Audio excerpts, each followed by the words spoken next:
اس دنیا میں بسنے والے لوگ حتیٰ کہ تمہارے عزیز بھی تمہیں تھکانے لگیں گے۔ زندگی تو ویسے ہی تھکا دینے والی چیز ہے۔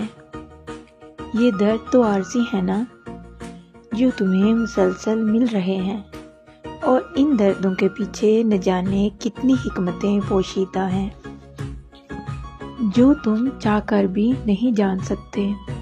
بس تم اپنے رب کو اپنا درد سنانا مت بھولنا، اس کے سامنے رونا مت بھولنا۔